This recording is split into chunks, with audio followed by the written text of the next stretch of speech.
नमस्कार, मी सीमा स्वागत करते तुमचं माझ्या एका नवीन व्हिडिओमध्ये। आज मी तुम्हाला घरातल्या वस्तूंमध्ये घरच्या घरी फेशियल कसं करायचं ते सांगणार आहेत। सगळ्यात पहिले आपण क्लिन्झिंग करून घेणार आहेत। मी इथं सेटाफिलचं माझं जे डेली फेस वॉश मी यूज करते ते यूज करणार आहे। तुम्ही जे फेस वॉश यूज करता त्याने तुम्ही क्लिन्झिंग करू शकता किंवा मग तुम्ही दुधाने सुद्धा क्लिन्झिंग करू शकता। आता ज्यांची स्किन खूप ऑइली आहे त्यांनी ना गाईच्या दुधाने क्लिन्झिंग करायची आणि ज्यांची स्किन खूप ड्राय आहे त्यांनी म्हशीच्या दुधाने क्लिन्झिंग करायची। सगळीकडे छानपैकी डोळ्याच्या अवतीभोवती मसाज करत करत सगळा फेस आपला क्लीन करून घ्यायचा, जेणेकरून आपल्या जे काही पोर्स असतील त्या पोर्समधले डर्ट निघून जाण्यास मदत होईल। खालून वरच्या साईडला अपवर्ड डिरेक्शनला आपण मसाज करायची, जेणेकरून आपले जे पोर्स आहे त्यातली पूर्णपणे डर्ट निघण्यास मदत होते। फेस बरोबरच आपण आपल्या मानेला सुद्धा क्लीन करून घ्यायचं आहे, कारण की आपले मानसुद्धा जशी फेस टॅन होतो तशीच मानसुद्धा खूप टॅन झालेली असते। त्यामुळे आपण मानेला सुद्धा आपण क्लीन करून घेणार आहोत आणि यानंतर मी पाण्याने माझा फेस क्लीन करून घेणार आहे। सेकंड जी स्टेप असणार आहे आपली ती असणार आहे स्क्रबिंग। इथे स्क्रब करण्यासाठी मी टोमॅटो यूज केला आणि शुगर यूज केली आहे। ह्या दोन्ही पण गोष्टी तुम्हाला किचनमध्ये इझिली अवेलेबल होणाऱ्या आहेत।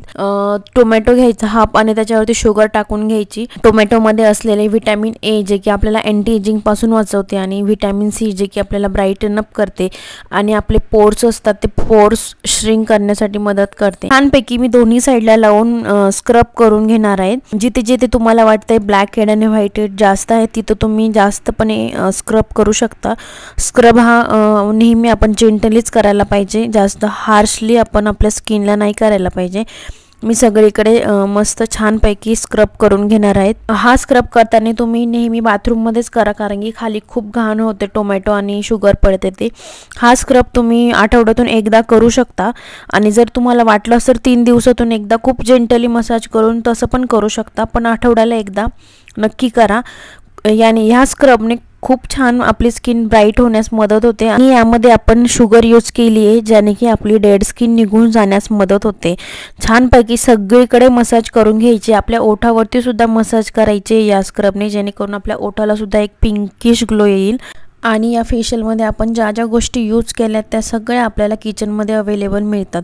आपल्याला कोणतीही गोष्ट बाहेरून आणायची गरज नाही। पण चांगलं राहण्यासाठी किंवा चांगलं दिसण्यासाठी आपल्याकडे खूप एक्सपेन्सिव्ह गोष्टी असायला पाहिजे असं काहीच नाही आहे। आपण जे आहेत त्यामध्ये सुद्धा आपण खूप सुंदर दिसू शकतो। जर तुमच्या स्किनला पिंपल्स वगैरे आलेला असेल तर तुम्ही स्क्रब करणे हे टाळायला पाहिजे, जेणेकरून तुमच्या स्किनला पिंपल्स फुटून डॅमेज होण्याचे चान्सेस राहणार नाही। अशा पद्धतीने सगळीकडे टोमॅटोचा ज्यूस आणि शुगर मी लावून आणि मस्तपैकी हाताने मसाज करणार आहे। आता खूप जेंटली मसाज करणार आहे, जेणेकरून माझ्या स्किनला कोणत्याही प्रकारचा डॅमेज नाही होणार। जिथे जिथे असं वाटतंय की ते ब्लॅक हेड व्हाईट हेड होण्याची शक्यता आहे तिथं तुम्ही थोडंसं जास्त प्रेशर देऊन करू शकता। अशा पद्धतीने मी सगळीकडे छानपैकी मसाज करत करत माझी जी काही डेड स्किन झालेली असते ते मी पूर्णपणे रिमूव्ह करून घेणार आहे। डोळ्याच्या अवतीभोवती सुद्धा जेंटली मसाज करायची। अशा पद्धतीने करू शकता तुम्ही बघू शकता की व्हिडिओमध्ये मी कशा पद्धतीने मसाज केली आहे। आपल्या कपाळावरती जे की अँटी एजिंगच्या ज्या की आड्या पडतात त्या आड्या पडू नये म्हणून सुद्धा आपण मसाज करायला पाहिजे। फेशियल करणे म्हणजे हे खूप गोरं दिसणे किंवा अचानकच गोरं होणं हा प्रकार नसतो असं मला वाटतं। फेशियल म्हणजे ही एक अशी प्रोसेस असते की आपल्या स्किनला फेशियलमधून एक थोडासा ग्लो तर येतोच, पण चांगल्या पद्धतीची मसाज होते, जेणेकरून आपल्या जे काही आढ्या वगैरे पडतात त्या आपल्या खूप कमी दिसतात। महिन्यातून एकदा आपण अशा पद्धतीने फेशियल करायला पाहिजे आणि आठवड्यातून एकदा आपण स्क्रब करायला पाहिजे। तुम्ही कोणतंही स्क्रब यूज करू शकता, तुम्हाला जे सूट होईल ते किंवा मग तुम्हाला जे आवडेल ते। आता इथे मी नेहमी हे स्क्रब यूज करते कारण की ते मला चांगल्या प्रकारे सूट होतं। अशा पद्धतीने मी सगळीकडे छानपैकी मसाज करत करत डेड स्किन रिमूव्ह करणार आहे। तुम्ही बघू शकता माझ्या फेसला सुद्धा पिंपल्स आलेला आहे। एखादा असेल तर काय प्रॉब्लेम नाही स्क्रब करायला, पण खूप जास्त पिंपल्स असेल, इरिटेड असेल तुमची स्किन तर स्क्रब करू नका असं मी तुम्हाला सजेशन करेल। यानंतर मी क्लीन पाण्याने माझा फेस क्लीन करून घेणार आहे आणि नेक्स्ट स्टेप असणार आहे आपली ती वाफ घेणे। अशा पद्धतीने मी पातेल्यामध्ये पाणी गरम करून वरून टॉवेल घेऊन वाफ घेतली आहे। तुमच्याकडे जर स्टीमर असेल तर तुम्ही तशी पण घेऊ शकता। आता या टूलच्या मदतीने मी माझे ब्लॅक आणि व्हाईट हेअर दोन्ही पण रिमूव्ह करून घेणार आहे। तुम्हाला हे ॲमेझॉन किंवा मग लोकली शॉपमध्ये कुठेही मिळून जाईल। नाकाच्या अवतीभोवती आणि आपल्या ओठाच्या खाली जो चिनचा एरिया असतो तिथे खूप आपल्याला व्हाईट हेडचा प्रॉब्लेम असतो। मी सगळीकडे ते रिमूव्ह करून घेणार आहे। तुम्ही पण अशा पद्धतीने रिमूव्ह करू शकता। हे बघा, मे बी इथे दिसत नसेल पण माझे बऱ्यापैकी रिमूव्ह झाले। आणि हे कॉटन पॅडसुद्धा तुम्हाला ऑनलाईन अवेलेबल होईल। मी हे झोडिओमधून घेतले। यानंतर आपली स्किन जर खूप ड्राय पडली तर आपण गुलाबजल आपण यूज करून स्प्रे करून तुम्ही परत थोडंसं ओल्या याच्यावरती रिमूव्ह करू शकता। ड्राय याच्यावरती करू नका, कारण की खूप स्किन आपली इरिटेट होते आणि अशी खरखरल्यासारखे होते, म्हणून थोडंसं ओलं करूनच रिमूव्ह करायचे हे व्हाईट हेड आणि ब्लॅक हेड। आता इथे मी एक दगड घेतला आहे आणि बदाम घेतले, जे की मी अशा पद्धतीने घासून आणि त्याची क्रीम तयार करून घेणार आहे। मसाज क्रीम ही फेशियलमध्ये खूप इम्पॉर्टंट रोल प्ले करते।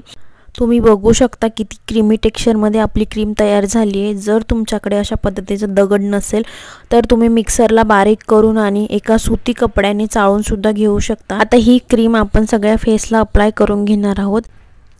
आणि ही बदाम क्रीम आपले डार्क स्पॉट आणि पिगमेंटेशन कमी करण्यास मदत करते। आपली जर अनइव्हन स्किन टोन असेल तर ते रिमूव्ह करण्यास मदत होते आणि तुमच्या स्किनला इन्स्टंट ब्राईटन अप करायला मदत होते। जर तुम्ही ही क्रीम डेली यूज केली तर तो सुद्धा तुम्हाला खूप छान फायदा होऊ शकतो। तुम्ही ही क्रीम बनवून 8 दिवसासाठी फ्रीजमध्ये स्टोर करू शकता। रात्रीच्या वेळी ही क्रीम लावून झोपल्यानंतर आपले जे काही पिगमेंटेशन डार्क स्पॉट आलेले असते ती सुद्धा रिमूव्ह होण्यास मदत होते। अशा पद्धतीने तुम्ही सगळीकडे स्किनला तुमच्या मसाज करत करत क्रीम लावून घ्यायची आहे आणि छानपैकी मसाज करायची आहे। फेशियलमध्ये मसाज एकमेव अशी गोष्ट आहे की जी आपल्याला खूप रिलॅक्स फील करते।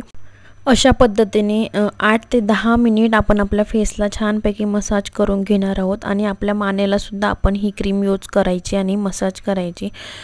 तुम्ही बघू शकता अशा पद्धतीने मी इथे मसाज करून घेणार आहे। डोळ्याच्या अवतीभोवती सुद्धा आपण जी आपली रिंग फिंगर असते त्या बोटाने आपण मसाज करून घ्यायची, जेणेकरून आपल्या डोळ्याच्या अवतीभोवती खूप असा जास्त दाब पडणार नाही। फेशियलमध्ये मसाज केल्याने इन्स्टंट ग्लो आपल्याला प्रोव्हाइड होत असतो, त्यामुळे मसाज ही खूप इम्पॉर्टंट रोल प्ले करते। आपल्या कपाळावरती ज्या आड्या पडतात त्यासुद्धा आपण रिमूव्ह होण्यासाठी अशा पद्धतीने तुम्ही मसाज करू शकता। आणि मसाज करताना नेहमी खालून वरच्या साईडला करायला पाहिजे।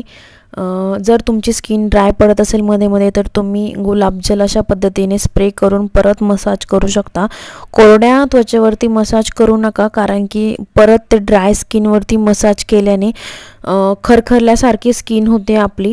थोडंसं नेहमी ओल्या स्किनवरतीच छानपैकी मसाज करा आणि खालून वरच्या साईडलाच नेहमी मसाज करा, जेणेकरून तुमची स्किन एक इन्स्टंट ग्लो प्रोव्हाइड होईल तुमच्या स्किनला। तुम्ही बघू शकता मी सगळीकडे छानपैकी माझे जे ॲक्युप्रेशर पॉईंट आहे ते हायलाईट करून मसाज करते आहे, जेणेकरून मला थोडंसं रिलॅक्ससुद्धा फील होईल। हे मसाज करायला जर कोणी असेल तर त्याची तुम्ही मदत घेऊन नक्की मसाज करून घेऊ शकता, जेणेकरून तुम्हाला अजून छान रिलॅक्स वाटेल। अशा पद्धतीने तुम्ही सगळीकडे छानपैकी मसाज करून घ्यायची आहे। आता मी इथे तुम्हाला थोडंसं फास्ट फॉरवर्डमध्ये दाखवते आहे की मी कशा पद्धतीने माझी मसाज केली आहे पूर्ण ते। फिंगर्सच्या 4ही फिंगर्सचा यूज करून आपण छानपैकी सगळीकडे मसाज करायचे आणि कपाळावरती सुद्धा आपल्या आड्या पडू नये लवकर, म्हणून आपण अशा पद्धतीचे मसाज करायचे असते। तुम्ही बघू शकता, तुम्ही पण अशा पद्धतीचे मसाज करा, म्हणजे तुम्हालाही खूप छान रिलॅक्स वाटेल। तुम्ही बघू शकता की स्किनमध्ये माझ्या किती क्रीम ॲब्झॉर्ब होऊन गेली आहे। आता यानंतर मी फेस क्लीन करून आता आपले जे नेक्स्ट स्टेप असणार आहे ती असणार आहे फेस पॅक। आता इथे फेस पॅक करण्यासाठी मी बीटरूट ज्यूस घेतलं आहे 2 चमचे आणि यामध्ये मी मसूरची डाळीचं पीठ घालणार आहे। त्यानंतर मी यामध्ये आंबे हळद घालणार आहे आणि हा पॅक पूर्णपणे छानपैकी मिक्स करून मी माझ्या फेसला अप्लाय करणार आहे। आता यामध्ये आपण बीटरूटचं ज्यूस घातलं आणि आपल्या स्किनला लाइटनिंग होण्यासाठी आणि ब्राईट होण्यासाठी मदत होते। आपली बीटरूटच्या ज्यूसने आपली स्किन छानपैकी एक्सफोलिएट होण्यास मदत होते। आपण बीटरूटचे ज्यूस डेली आपण जर पिले तर त्याचे सुद्धा आपल्या शरीरासाठी वेगळे फायदे होतात। आपले टॉक्सिन जे आपले निघून जाण्यास मदत होते। भरपूर असे बीटरूटचे फायदे की जे आपण पिल्याने खूप छानपैकी आपल्या शरीराला फायदे होईल। आता मी सगळीकडे हा फेस पॅक छानपैकी माझ्या बोटाच्या सहाय्याने लावून घेणार आहे। तुमच्याकडे जर ब्रश असेल तर तुम्ही ब्रशने सुद्धा लावू शकता, नसेल तर काही हरकत नाही। जसं मी बोटाच्या सहाय्याने लावलंय तशा पद्धतीने तुम्ही छानपैकी सगळीकडे हा पॅक लावून घ्यायचा आहे। यामध्ये आपण सेकंड जी गोष्ट टाकली ती आहे मसूर डाळ। मसूर डाळीमध्ये नॅचरल ब्लीचिंग एजंट असतात जे की आपल्या स्किनला लाइटन अप करण्यासाठी मदत करते आणि एक छानपैकी आपली स्किन एक्सफोलिएट होते। मसूरची डाळ ही खूप छान असते आपल्या स्किनसाठी। जर तुमच्याकडे मसूरची डाळचं पीठ नसेल तर तुम्ही बेसन पीठ सुद्धा यूज करू शकता, ती सुद्धा आपल्या स्किनसाठी खूप चांगली फायद्याची असते। आता तिसरी गोष्ट आपण यामध्ये टाकली आहे ती आहे आंबे हळद, जे की आपले डार्क स्पॉट असेल ते कमी करण्यास मदत होते, पिगमेंटेशन असेल ते कमी करण्यास मदत होते आणि अशा पद्धतीचा आपण फेस पॅक हा पूर्णपणे मानेला सुद्धा लावून घ्यायचा आहे। आंबे हळदचे आयुर्वेदामध्ये भरपूर अजून फायदे सांगितले आहेत जे की आपल्याला माहितीच आहे। आंबे हळदचे फायदे सगळीकडे हा फेस पॅक लावल्यानंतर चांगला सुकवू द्यायचा आहे, जेणेकरून याचे छानपैकी फायदे जे आपल्याला स्किनला होणार आहे ते पूर्णपणे आपली स्किन ॲब्झॉर्ब करून घेईल। अशा पद्धतीचे मी हा पॅक सगळीकडे लावला आहे आणि 10 मिनिट मी इथे ठेवणार आहेत। 10 मिनिटानंतर हा पॅक पूर्णपणे सुकल्यानंतर मी रोज वॉटर स्प्रे करून मसाज करून घेणार आहे। तुम्ही पण अशा पद्धतीने रोज वॉटर स्प्रे करा आणि मसाज करून हा पॅक काढा, जेणेकरून आपली जी अजून डेड स्किन राहिलेली ती पण रिमूव्ह होण्यास मदत होते।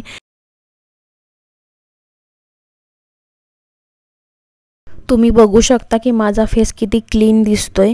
आता मी तुम्हाला असं नाही म्हणणार की खूप ग्लो वगैरे आलाय, कारण की फेशियलमध्ये ग्लो येण्यासाठी 2 ते 3 दिवस लागत असतात। यानंतर मी मॉइश्चरायझर अप्लाय करणार आहे, जे की माझं सेटाफिलचं मॉइश्चरायझर आहे। तुम्ही तुमचं कोणतंही मॉइश्चरायझर अप्लाय करा। फेशियल केल्यानंतर मॉइश्चरायझर अप्लाय करायचंच आणि फेस वॉश आपण यूज नाही करायचा। 1 ते 2 दिवस आपण कोणतंही फेशियल केल्यानंतर 2 दिवस आपण फेस वॉश यूज करायचा नसतो। अशा पद्धतीने छानपैकी मसाज करत मी मॉइश्चरायझर अप्लाय करणार आहे। आणि तुम्हाला माझा हा व्हिडिओ कसा वाटला मला कमेंट करून नक्की सांगा। सबस्क्राईब करा माझ्या चॅनलला। थँक्यू व्हिडिओ शेवटपर्यंत पाहिल्याबद्दल। आणि नेक्स्ट व्हिडिओ तुम्हाला कशाचा बघायला आवडेल ते सुद्धा मला कमेंटमध्ये सांगा, जेणेकरून मी त्या विषयावर व्हिडिओ घेऊन येईल।